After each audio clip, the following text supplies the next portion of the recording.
Bryce Eddy here, coming from the Liberty Station studios. And today's going to be fun because we have Seth Gruber, the man, the myth, the pro-life legend on. And we are going to be putting this episode on each other's shows and having a good time because we got a lot to talk about. How are you, my buddy? Good, brother. Good to see you.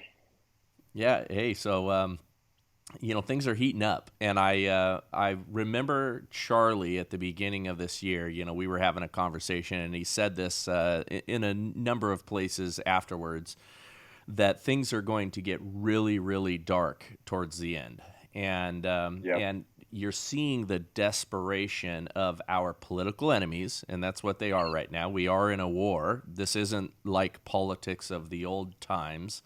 And they're running around and they are arresting pro-life people, using the full force of government against little old ladies that are protesting out on That's the right. sidewalk in front of clinics. And Yep. I know you're paying Yep. attention to all of this. Eric Swalwell just released an ad, showing this a lady walking to her door, and little family dinner time, and the police are there to arrest her.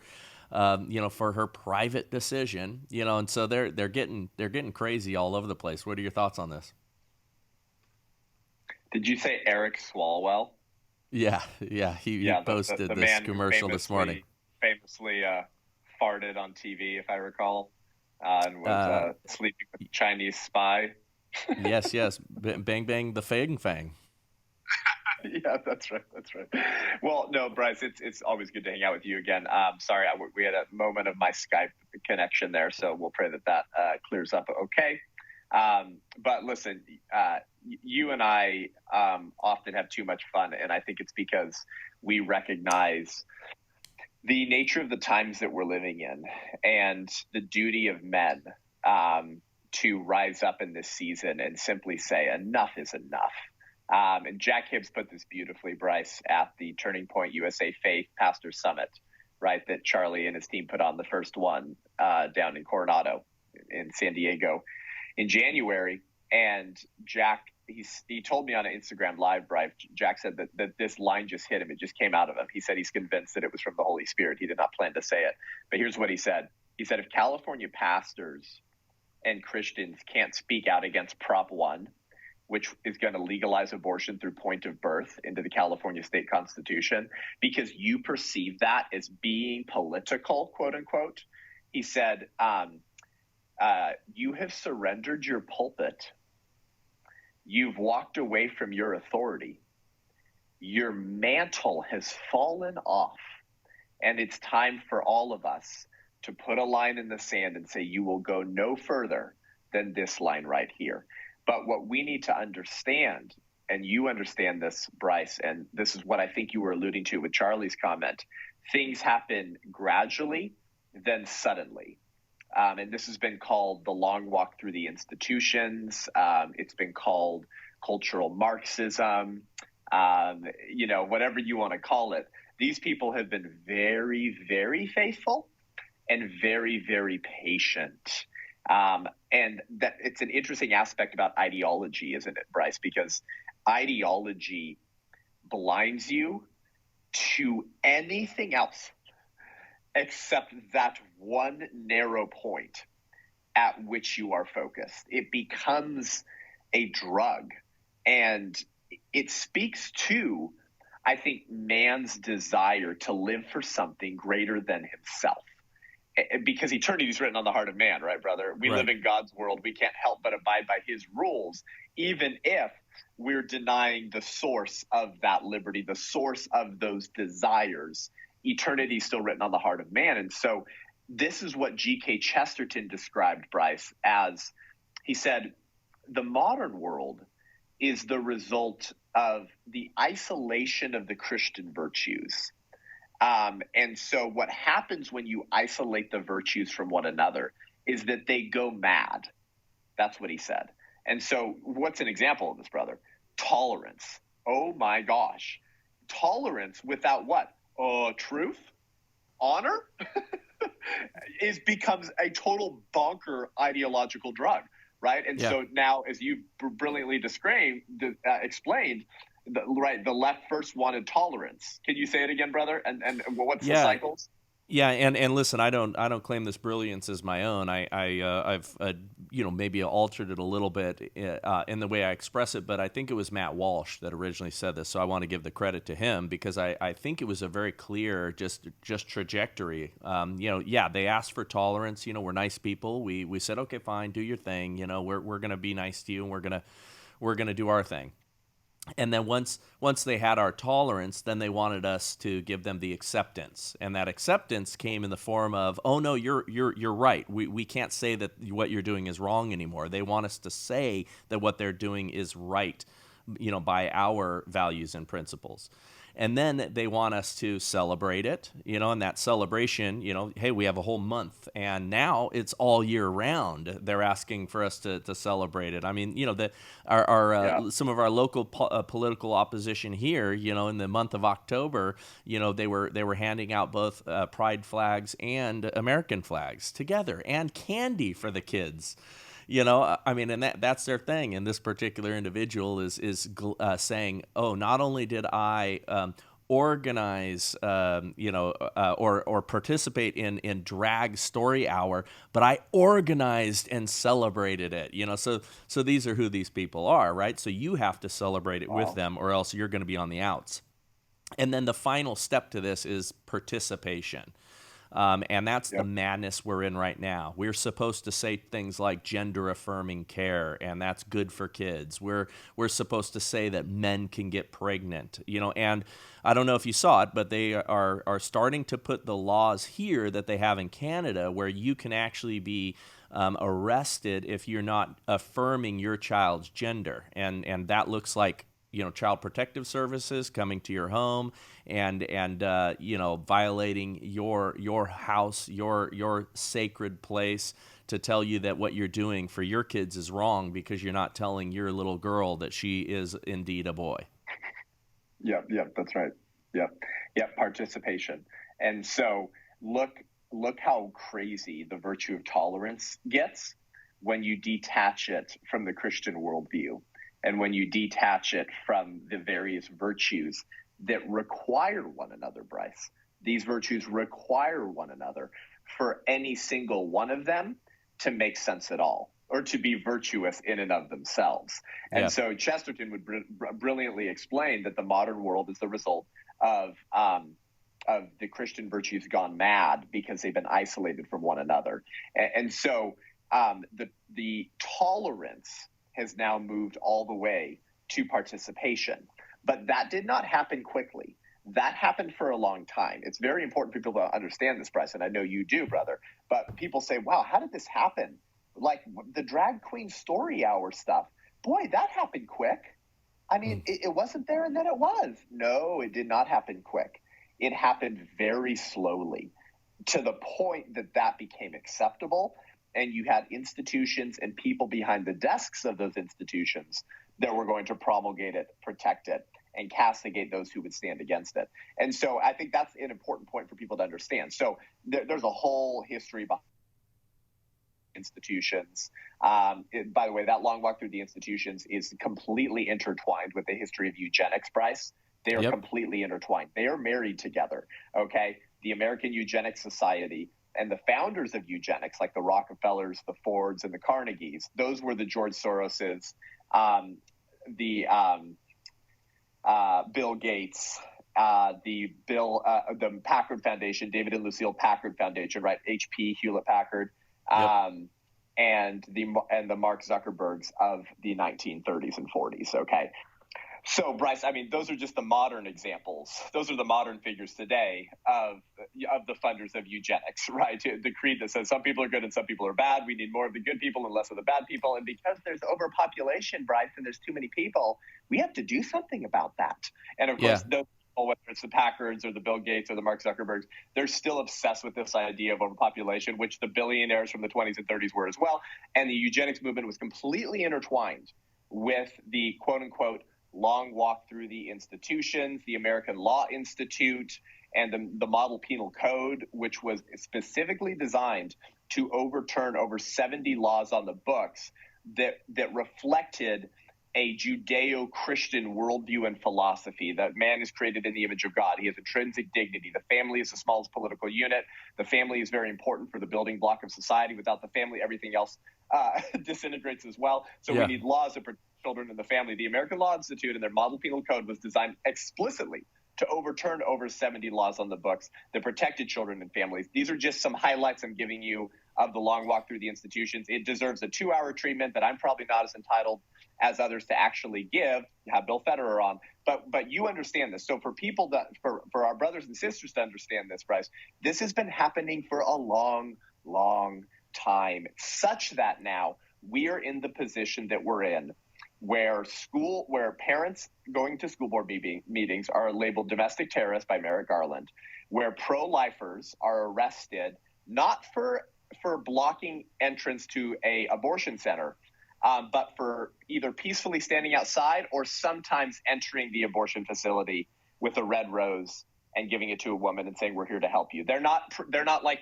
pulling her out, putting Yeah. them over their shoulder. But yeah, that could be trespassing, but they're not blocking a pregnancy center. And all of these attacks against pro-lifers, the weaponization of the IRS and the FBI against political dissidents and opponents, it's just so important for people to understand that all of these people are on the same team. Now, my calling is to end the genocide of baby image bearers, and you know that, Bryce. But it's important for me to be involved in addressing these other issues and speaking to them and getting people to understand how it all weaves together. And so I want your commentary and response to that, Bryce. But then I want you to give my listeners at Unaborted a little bit of a window into your local school board battle in the Conejo Valley Unified School District in the Thousand Oaks, Ventura County, California area, of which I just left, because we're seeing these battles at the local level heat up even more, bro, than like early 2021.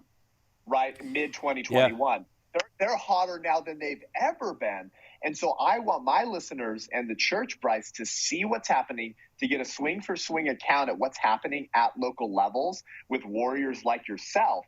Because, and then I'll throw it back to you, brother. Here is one thing that Alan Guttmacher said in 1973. Now, who was Alan Guttmacher, Bryce? The president of Planned Parenthood and the namesake of the Guttmacher Institute, Planned Parenthood's statistical research branch. Okay, in 1973, when Roe goes, right, when Roe gets passed, Roe v. Wade, judicial activism, right, legislating from the bench, abortion legal through all 9 months of pregnancy, a reporter, and this is documented, Bryce, a reporter walked up to Alan Guttmacher and said, "Dr. Guttmacher, okay, how are you, us, the abortion activists, how are we going to make sure that we always have Roe v. Wade, that it never gets overturned, that we'll always have a federal right to abortion?"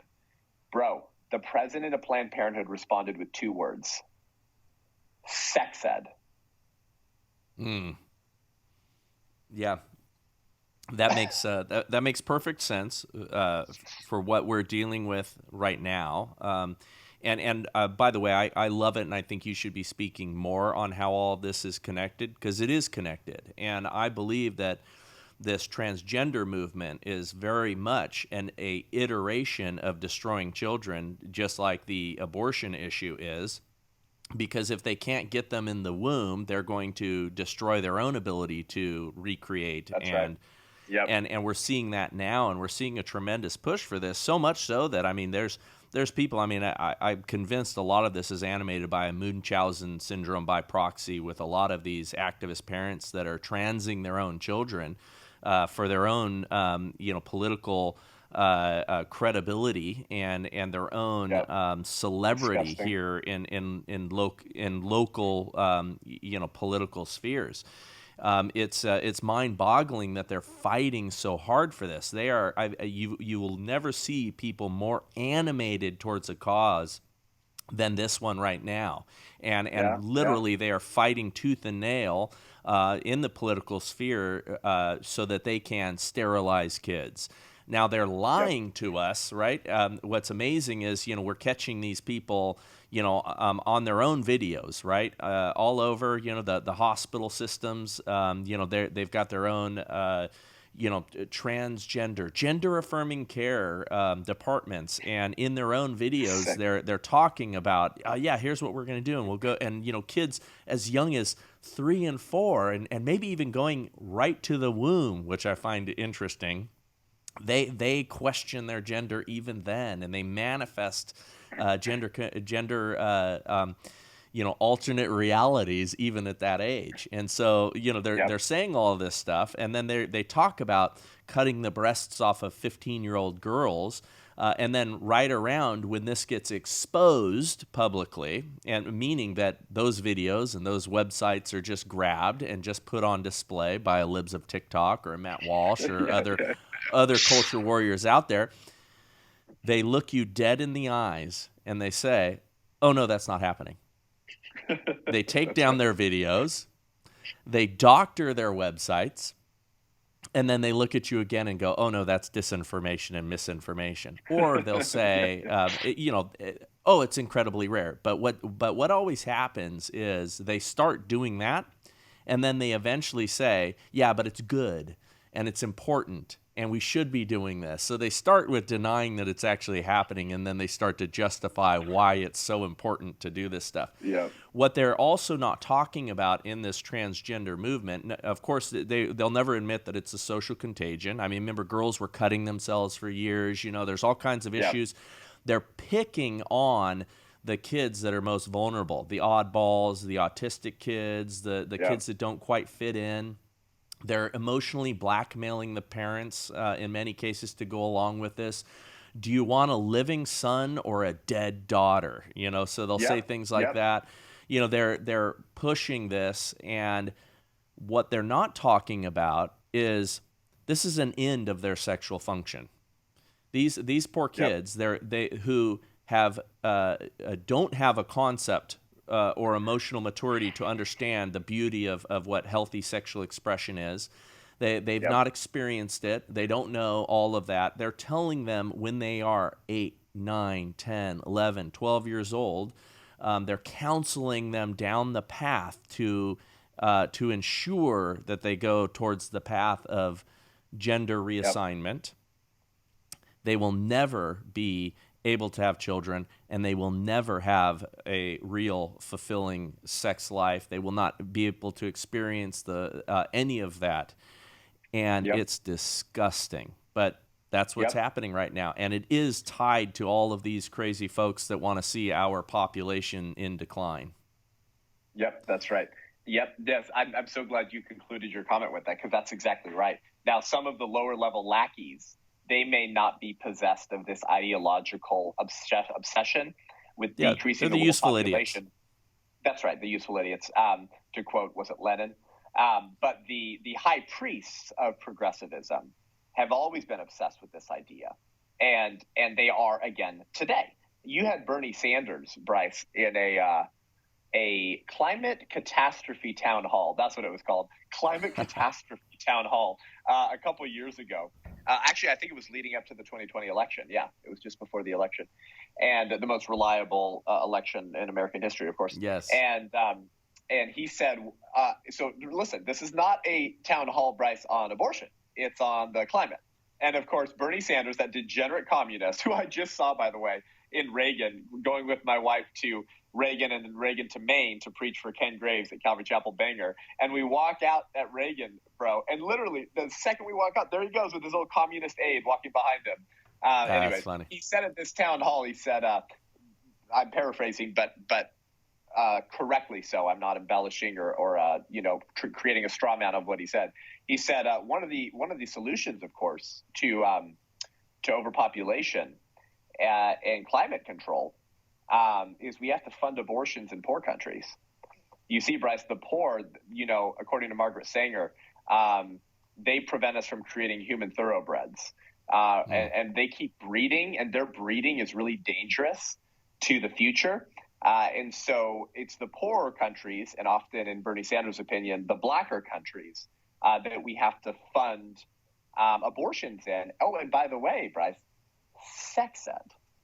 Very important, okay? The SIECUS, the Sexuality Information Education Council of the United States, which was started in 1964 by Mary Calderon, who was the medical director for Planned Parenthood. So you have Planned Parenthood's medical director leaving to start what today, Bryce, has become the most significant organization behind the writing, crafting, and selling of the CSE, the Comprehensive Sexuality Education, pornographic, quote unquote, sex ed. It's just follow the science, Bryce, in our public schools today. That started with the Planned Parenthood, essentially. And they hold consultative statuses at the United Nations. I'll finish with this, Bryce. Guess what as does the International Federation for Planned Parenthood and SIECUS. They use those consultative statuses at the United Nations, Bryce, to do a few things, but here's one of them. They approach these poor countries and they say, one of the prerequisites for the aid that we're very excited to give you is that you let us run your sexual education programs. I mean, come on. These are the same people who say we have too many people. So to connect this battle with the one you just explained, Bryce, because, guys, it's the same battle. They're happy to sterilize, okay, kids through transgenderism because we had too many people. And they're also happy to sterilize women who get multiple abortions because pregnancy can often be very difficult after that because you're often perforating your uterus or scarring the uterine lining through multiple abortions, or lining their pockets with blood money by indoctrinating children into sexual activity early and then getting them in the sales funnel of Planned Parenthood, because sex ed is their sales funnel, abortion is their product, and your daughters are their prospects. So once again, just to connect some of this stuff, these people are demons, and that's the lightest, kindest way to put it. Well, I'm sure you've seen the commercial that they had on puberty blockers and all that, because now they're the big purveyors of puberty blockers on a lot of these campuses. You know, they're the ones that are doing that too. I was going to say that. Planned Parenthood is one of the number one providers of the cross-sex hormones and the puberty blockers in America today. Wait, Seth, are you telling me that those who chop up children will have no problem abusing them? Yeah. What a stretch. Yeah, no, it's amazing. So we in our community here, and I'm gonna go on a few different shows and talk more about this. But to bring you up to speed to the recent occurrences. So I'm sure you saw, because it went viral and Daily Wire picked it up, and even Sean Hannity talked about it. There's a video of our local Mark McLaughlin, who's the superintendent of schools. Before the school board meeting, a parent came up there, and she was actually on this show and described this. Yes. On the show, but her daughter and her daughter's friends witnessed a little boy during class masturbating. Now, they're tittillating these kids with inappropriate sex ed that is teaching them the fine points of oral sex and anal sex. And oh, by the way, anal sex is included in the abstinence section of their particular sex ed program. And I've got a copy of this stuff, so I'm gonna reveal more of it. But it is an abhorrent and perverted way that they're teaching kids.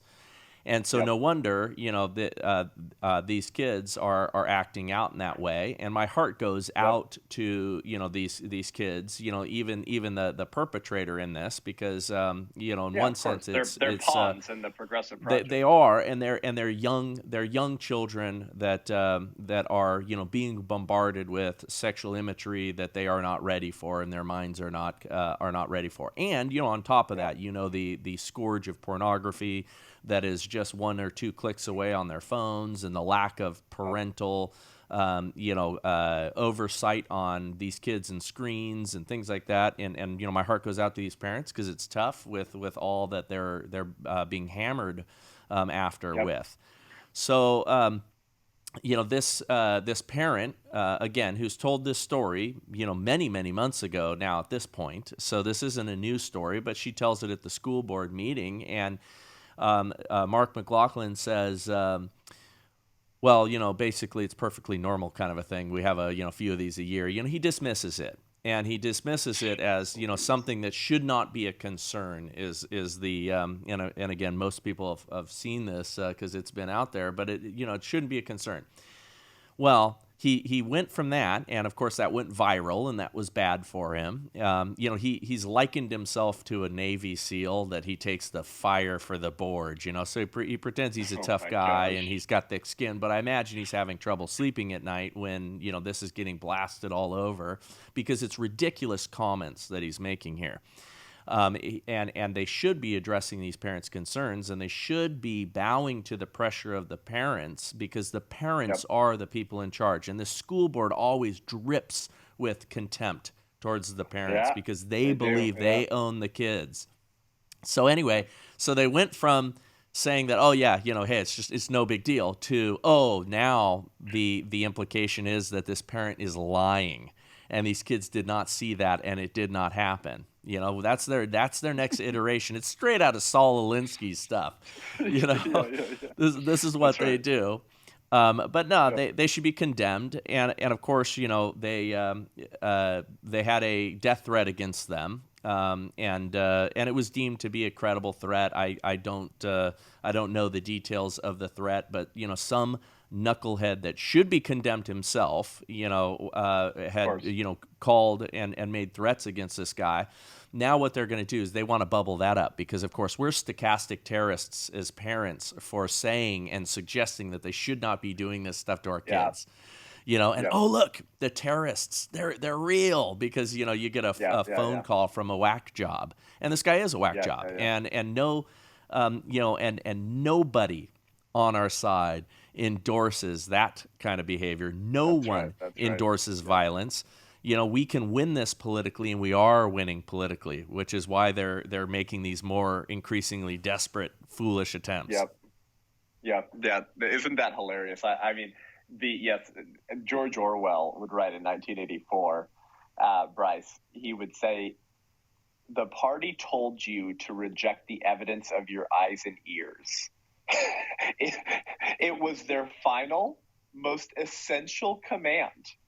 And Yes. then Winston speaking, or Orwell speaking through Winston, says, "His heart sank as he thought of the enormous power arrayed against him, the ease with which any party intellectual would overthrow him in debate, the subtle arguments which he would not be able to understand, much less answer. And yet, he was in the right, and they were in the wrong.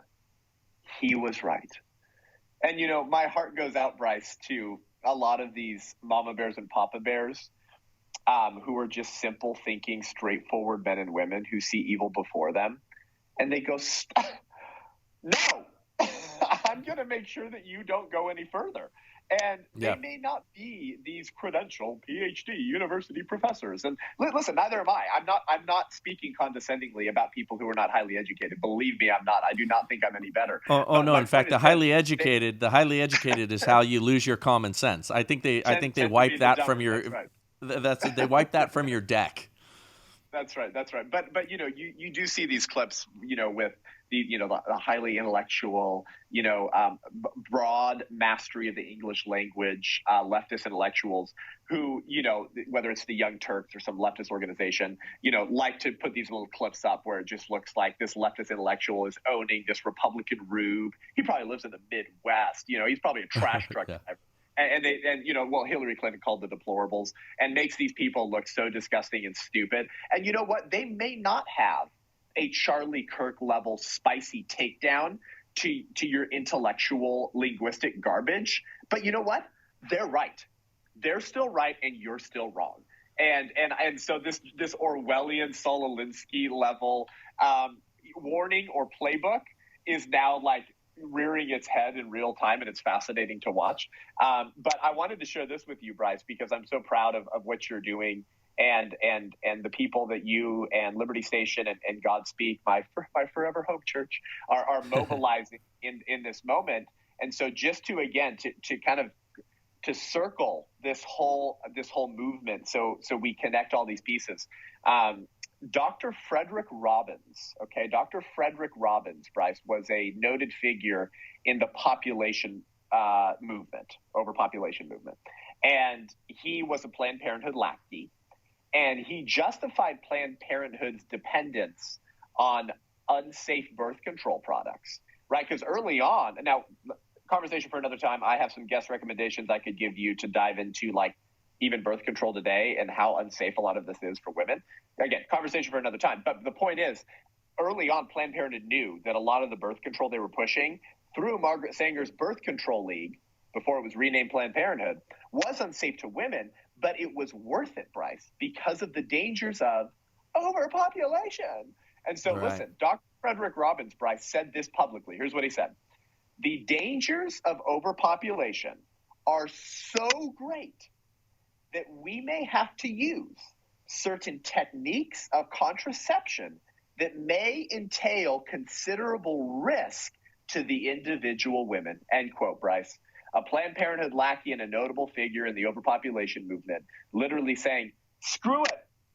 I don't care if you end up being sterilized or having a hard time having kids later, because the sun god Huitzilopochtli is really angry at us because our too many people are harming the environment, which is causing the climate change, and the Aztec sun god is roaring at us to kill the kids.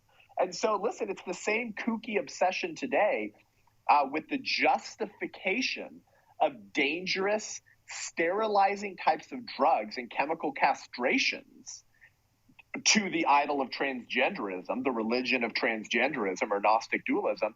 Why? Because, well, it's justified, Bryce, because we have too many people. And once again, the useful idiots may not be possessed of that ideological commitment, but the high priests behind this movement still are today.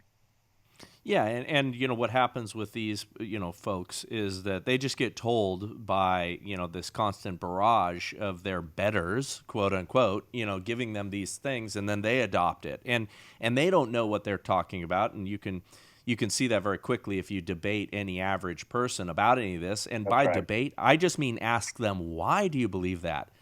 They'll quickly get to an emotional state of frenzy, being like, how dare you don't believe it? They don't actually have a thought process behind how they arrived at that. They've just been programmed over time. There is no ability for us to be absent of religion.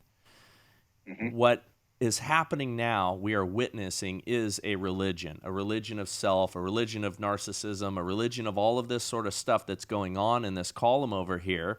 And it is because they want to defeat our religious point of view at whatever cost. Yep, that's right. So Bryce, Margaret Sanger would write in her first published piece, a journal or publication called Woman Rebel, and the tagline of her piece was "No gods and no masters." And so, listen, the sex ed and birth control and titillating the masses, right, to break down sexual and societal mores, so people can't govern themselves. So there'll be a sucker for the first would-be tyrant and his utopian promises that rises amongst you. This was all part of Margaret Sanger's goal early on, bro. And she was really one of the first radicals, Bryce, to connect this idea of Malthusianism, eugenics, Darwinism, and sex as that final puzzle piece. She understood maybe that's the key. Maybe this idea of sexual liberation and birth control, maybe that's the key that will unlock the revolution. And so she's in the same intellectual and political tradition as Antonio Gramsci. Right, Antonio Gramsci, right, who went afoul of Mussolini and spent the rest of his life in prison, would write voluminously in prison for the rest of his life. He reviewed books. He wrote his journals, which, by the way, got translated into English by Joseph Buttigieg, the father of Pete Buttigieg. And so it's Pete absurd Buttigieg's how they're all father connected. Is a Marxist communist revolutionary, Pete's dad, who brings Antonio Gramsci's writings, his prison journals, into the English language for the first time, bro. Okay, so he called it, Gramsci called it the strategy of the robes, right? Let's get the robes of academia. Let's get the robes of the courts, the robes of the clergy, the robes of the scientific community, and let's slowly begin the Marxist takeover, the walk through the institutions. And so if you can get the robes of all of these various institutions, That's how we can usher in the revolution, because the physical, right, the civil wars weren't working, right, the raids in the street, the economic turmoil hadn't ushered in the type of revolution that the Marxists always wanted. And so, hey, maybe we'll go the cultural route. Mm-hmm. And so Sanger was not like detached from that movement. She wasn't just on the fringes of that movement, Bryce. She was in the center of that. Yeah, she was an And architect. so today, oh yes, one of the architects of progressivism. That's right. And so today, Bryce, Planned Parenthood, ready, is the largest, best funded, and most profitable nonprofit in world history. Hmm. Wow. So for people to go, I'm called to something else, Bryce. Praise God that Seth dude that Rob McCoy is so weird about supporting, that his battle's the pro-life thing. But I'm called to another front in the culture wars.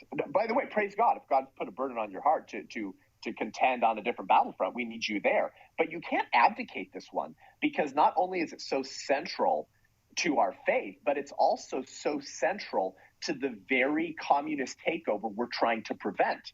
Listen, guys, abortion is the linchpin upon which secular liberalism swings. It's the centerpiece. And Margaret Sanger is the architect of the centerpiece of the progressive political project takeover, who was the first person to connect all of these pieces in the way that she did. And so the school board fight and the sex ed and the porn in the curriculum and at the libraries and the drag queen stories and the men dressed as women and stripping for kids and family friendly drag hour, Bryce, all of this is part of the cultural and political conclusions of those early revolutionaries and of those early ideas that go back really to Thomas Malthus in the late 1700s and early 1800s, but certainly begin around the 1920s, 1930s. And so one more thing on Sanger, Bryce. She once said about the centrality of birth control being used as a strategy, Bryce, to displace Christianity. So I'm saying this to conclude the point you just made, to remind your listeners of how on the target you are right now when you said that what they're doing is to try to displace Christianity as the dominant religion that built this country and replace it with a new religion, the religion of humanism. Yes, Sanger wrote that, bro, in her piece, The Woman Rebel, before she launched the American Birth Control League. Ready for this? Birth control appeals to the advanced radical because it is calculated to undermine the authority of the Christian churches. Hmm. Yeah, well, we do know it. We see it. I mean, it's the reason that they're calling us, fascists. Christo-fascist is, what I get all the time. And it's funny because, fascism has an actual definition, and we have actual values that we're very, clear on, and none of them are That's right. fascist. We talk about having, smaller government, more liberty. The Wikipedia and others, and throughout history, they've incorrectly ascribed fascism to the far right. Fascism is just total dictatorial control by a government over the people, and you can be a fascist and pretend that you're all about love. And you're all about, just being nice to the people, and all about Marxism and sharing the means of production with the people, when in reality, all you want is fewer people to have the options to actually succeed in society. Fascism, on the Marxist side of things, just concentrates power into the hands of a few bureaucrats, and you will never get into that club. At least with capitalism, even in its corrupt form, you have a better chance. And we do have a corrupt form of capitalism these days. The reason being is we allow the government to grow unwieldy and out of control, and it's the government and big corporations that actually run it all.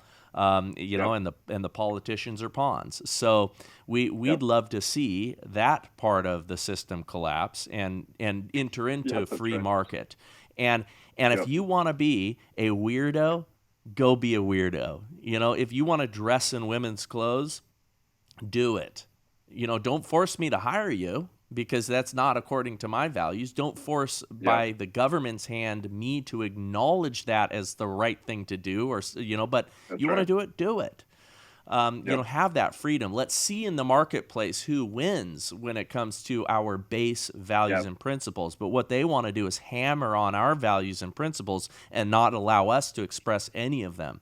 They are Yep. always the fascists, and we're seeing that right now because, again, they scream that word so Yeah. Yeah. Yeah. loudly That's right. in That's order right. to cover over all of the things that they wish they could do to us right now. Yeah. And, Yeah. and, and right Yep. now, our current Yep. system is standing in the way. Why do you think they want to Yep. attack our free speech and censor us, or eliminate the Second Amendment so that they Yeah. can doubly eliminate our Yep. ability to say anything? That Christo-fascistic Bryce Eddy.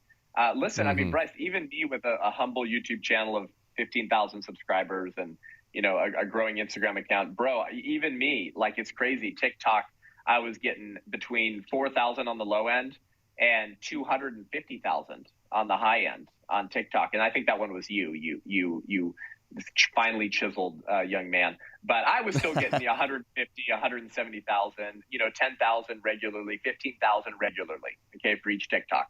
I've got about 20,000 subscribers on TikTok or followers. Out of nowhere, Bryce, about 2 weeks ago, they have not exceeded 800. 800 views. I have Yeah. like about 12 or 13 now that have not exceeded 800. Out of nowhere, from 30, 40, 50, 60, 70, 80, 90, 100,000 views. Are you freaking kidding me? And then my long-form discussion with one of the experts on the life of Margaret Sanger, Dr. George Grant, who you should try to get on sometime. We went an hour and 40 minutes, and it had 1,300 views the other day on YouTube. 1,300 views. Hour and 40-minute conversation. Wow. Today, it has 687 views as of this morning. 687. Fascinating how I could lose views. How people went back in a time machine with Marty McFly, I guess, and they decided to not watch it. I mean, what the hell? And I'm not even a major figure. And so, as Pastor Rob always says, the truth is never afraid of a lie, but the lie is always definitely afraid of the truth. And hence the Joseph Goebbels, Third Reich attempt to shield the people from the Yeah. political consequences of the state's lies. We must do that, says Joseph Goebbels, because the truth is the mortal enemy of the lie. And therefore, by extension, the truth is the greatest enemy of the state. Wow. From the mouth of Joseph Goebbels, the Nazi propagandist. But Bryce, with the time we have left, because I know I got to wind down here, but share just a little bit about give some recent updates on your experience involved in the school board fight. The Mama Bears and Papa Bears still showing up at Conejo Valley Unified School District school board meetings in Thousand Oaks, and the response of these people, because it continues to just be so wicked. And hopefully, brother, an awakening call to all of those millions who are with us ideologically, but are not on the field of battle right now. Yeah, so I mean, listen, I'm not doing much. It's really the parents that are getting after it. I haven't spoken at any of these meetings myself, but maybe a first one from a remote Zoom capacity. I did, I think, a call and kind of a deal, months and months ago. But otherwise, it's the parents. It's the people that are rising up. It's the people that have their kids in this school that are concerned. And then what we had in this last meeting, which I think is incredible, is we have a bunch of detransitioners that have joined this fight.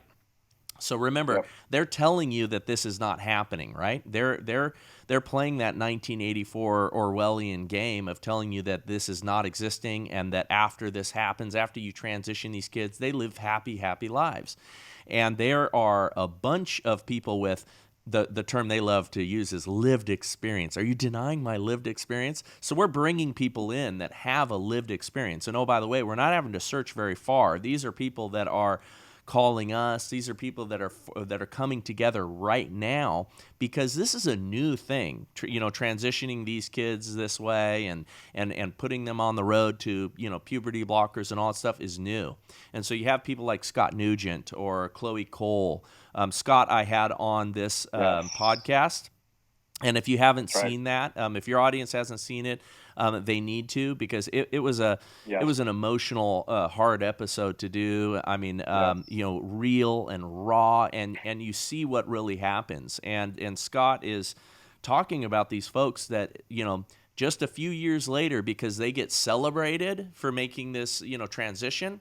that dies away. Then they make a surgery happen. They get celebrated. That dies away, and then they do the next one, and then it's this cycle. And again, they're preying upon these kids that are oddballs and autistic, and people that, by the way, would grow out of a lot of that and would move through and be Yep. superheroes in life. By the way, I mean, some of the smartest people, are on the spectrum. Some of the most brilliant people out there, and inventors. I mean, the geniuses. They were not the popular kids all the time. I was not the Yeah. popular kid. Not that I'm not a popular kid now, but I was not the guy who fit in. Imagine if these Yep. adults who prey upon that came in and said, "Oh, well, maybe you're this, or maybe you're that, or come down this path with me." That's Yep. what's really wicked. So these detransitioners are coming together beautifully. I'm going to have Chloe Cole on the show next week. Good. Yeah, and Good. remember, it's not happening that they're cutting the breasts off of teenage girls. Oh, but it did, because it happened to her when That's she was what they 15 say. years old. She started Yep. Yep. transitioning at 13. Her parents were emotionally blackmailed, and she's going to tell that story. So, Yeah. Yeah. these people are Yep. wicked, and they're supporting a wicked ideology in hopes to gain Yep. political power and keep their jobs. So Bryce, tell me, when the detransitioners tell their stories to the school board, tell me, I assume the school board members stand up and cheer and clap for these people speaking their truth, right? Yeah. And sharing their lived experience, right? To tell me the response of the school board members who always say that they choose the side of the victim. Yeah, well, the school board officials, what they do is they get this massive, look of contempt on their face. They have impassive countenances, and they just, again, give evil eyes, and just can't wait until it's over. That's their reaction on these school boards. What the public does, and what the Twitter warriors and stuff do to these people, is they call them grifters. They say they're out there making a ton of money, on this. We happen to know they are not, because they are barely making ends meet, and support these folks, because they are co-belligerents in this cause, and they need to be out in front on this, saying that this is a great evil and do not let kids do this. But they aren't in it for money. There's not a lot of bucks in that, and so they get dismissed that they're just only doing it for the money. They're only saying that their experiences were bad for the money. Yep, yep, disgusting. Meanwhile, the people pushing all of this are very much in it for the money. And we all Oh yeah. saw the viral clip of the hospital or whatever that Matt Walsh has been exposing from an old clip at a meeting a few years ago, saying, "Man, these top surgeries and bottom surgeries, man, they can be $10, $20, $30,000," and literally saying there's good money to be made in this. Oh, Which and again, and if you and know anything about the subscription. abortion industry, shouldn't surprise you. Yeah, and subscription meds for life. I mean, expensive medications for life, Oh yeah, complications over and over again. I mean, Scott, but on the show talked about it a little bit, but privately told me how many surgeries and hospital stays for complications. I mean, it's unbelievable. Just in his experience. I mean, it's horrific, and they look at it. It's a $200 billion estimated industry. All right. disgusting. Well, Well, Bryce, chopping up kids for a pretty penny is nothing new in the religion of secular progressivism. that's right. That's right. Well, brother, how does my audience follow you? And I know you got to go, so rattle that off, sir. Yep, Unaborted with Seth Gruber podcast, 2 episodes a week, and then Seth Gruber official on Instagram, and then we're on Rumble now and TikTok. Rumble for when my YouTube inevitably gets pulled, and the whiterose.life to join the White Rose Resistance and build Christian resistance again in the 21st century before it's too late. Appreciate you, brother. Love you. Hey, amen. Love you too, man. Look forward to seeing you again in person.